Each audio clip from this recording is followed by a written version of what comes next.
All right, let's talk about Hurricane Helene and the destruction that it is doing in the middle, I was going to say in the Middle East, in Middle America, actually, all the way to Tennessee. They're seeing just a terrible death toll and horrible mud and water in the Appalachian Mountains. I mean, this is unthinkable. This wasn't just like, oh, a once in 100 year event that this would happen. And so, yeah, it happens, but every 100 years. No, this never happens to parts of the country that this has been happening in. Right now, there's 100 people dead. States are struggling.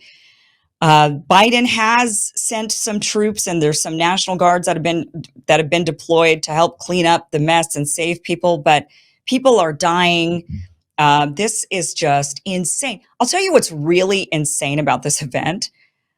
I shouldn't laugh, but it's just, because this is really tragic what's happening. And I'm so glad that I live in California. I always have to worry about earthquakes, but looking at this, and I thought about over the last few years, a lot of us from California have thought about moving to like Florida. Now after this, I'm thinking, I'd rather deal with earthquakes. This is just insane. Water is life, and it's also death. This will take you down. Water, it will ruin your entire property. You'll own nothing after it's been destroyed with water. You can't salvage this. This is just terrible. I'm hoping though that the recovery for these people. I mean, look at this underwater. Just terrible. And these stories of the people who have died. There was a family who died. They were on the roof waiting to be rescued, and then the roof collapsed and they drowned. Just horrific stuff going on. People are without power. It's just, I hope that the cleanup and the effort to help all of these people is better than what's happened in Hawaii, for example. But that's one of my points. One of the things I'm hearing, this is from the deranged crowd, right? This is the deranged crowd that looks at a disaster like this and says, well, that's what you get for not believing in climate change. Or, well, that's what you get for voting Republican. That's what you get for living in a Republican-run state. Let's see how they handle this, those Republicans. Just politicizing this. This is like COVID, when people would die and they would say, well, I guess you wish you would have gotten the vaccine. Now that'll show you. Not taking into account the humanity of the situation, but instead politicizing it to that level where that'll show you, that'll teach you. This was your God telling you what? I don't know. And yet those same people that say these types of things that I'm seeing all over social media, especially Facebook,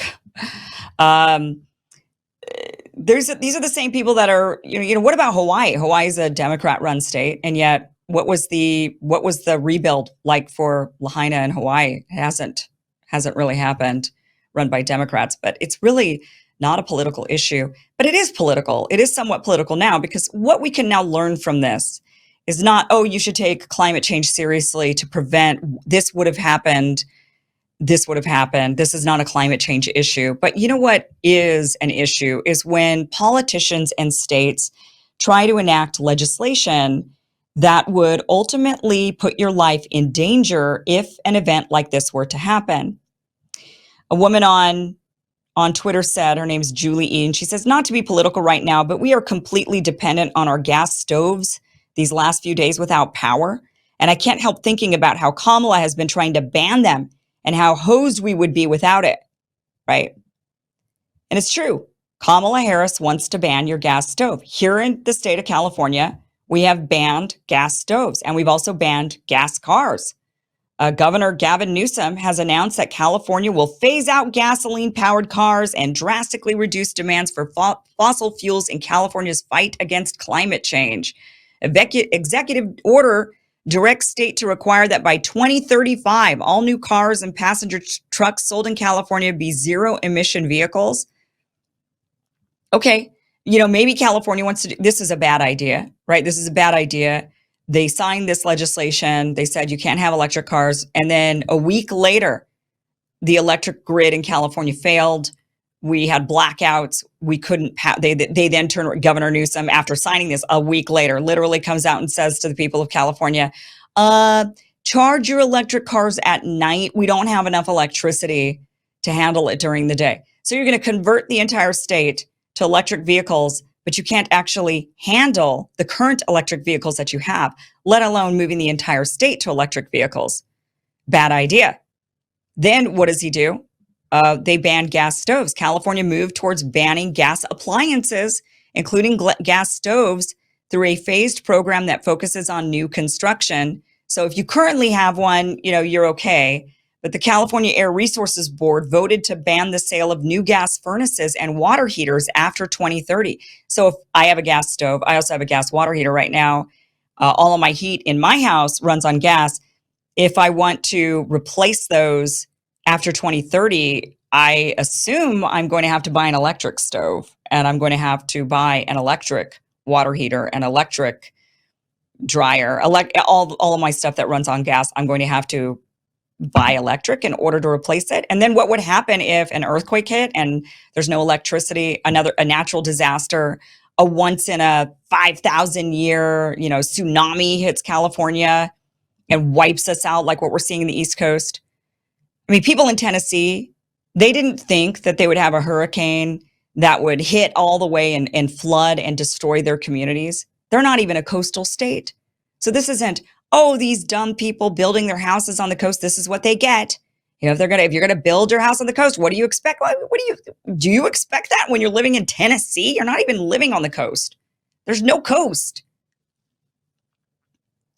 So this just goes to show, I think, the importance of pushing back on some of these really ridiculous policies that these politicians want to push on us, all in the name of climate change, right? Right now it's in the name of climate change, but they could use any other excuse. Don't hyper focus on it just being about climate change, because once we stop buying that, they're going to sell us something else. So we have to just be vigilant and paying attention to how they try to control our lives and really ultimately ruin our lives. I mean, this would be devastating to your life if a natural disaster hits you and you have no electricity and your stove is on electric and you have no gas. No one has gas. You don't even have a neighbor with gas stove. Nobody has gas. You're all electric. All your vehicles are electric. All your appliances are electric. Everything's electric. You would starve to death. You would die. Because the government's certainly not going to get to you fast enough. They're sending troops to the Middle East. They don't have time for you in the middle of Appalachia. So I think this is a cautionary tale. When we look at what's gone on with Hurricane Helene, we should be really using this as a cautionary tale of what not to allow our politicians to do to us, to vote against this type of stuff. I have little hope, but I wish this message would get out to more people in California who are the ones at the forefront of voting for these types of measures of, yeah, let's just go all electric. I'm hoping that they're listening to these stories in the East Coast and saying, wait a minute, that might not be the best idea. So you're telling me that if we go all electric here in California, I'm going to have a special stockpile in my garage of gas-powered things like camping stoves, just all these gas something, in order to have as a backup in case of emergency, because my politicians are not thinking about me and not thinking about emergencies, which is really the thing they should be thinking about.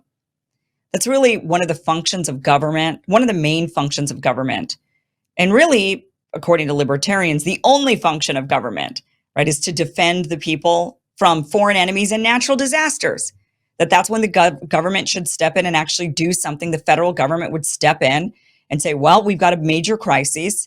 And so, we've got an invasion of some kind, or we've got a natural disaster of some kind, and we've got to go in and actually help the people, because there are people. These are our citizens. That's what our job is as the government.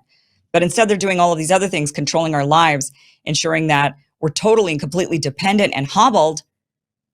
And then disaster strikes on the East Coast. And do you think they learned this lesson? Do you think Gavin Newsom learned a single lesson after signing legislation banning the sale of gas cars after 2035, and then 1 week later saying, oh, by the way, don't power up the electric cars we have, which is less than 10% of cars are electric in California. We can't even support those cars, but all the cars by 2035 need to be electric. I mean, this is the level. They're just stupid. I mean, I at this point, we should just know that unfortunately, the best of the brightest do not run for office, and they instead They work for their donors. There's got to be big companies on the forefront of electric everything, and they're the ones that are wanting to push all of this onto us. Or it's their, rot brains where they're thinking gas. Russia has gas, lots of gas. Well, we don't want Russia's gas, so we better just go electric. We'll show Russia. As our people starve to death and freeze to death, we'll show Russia.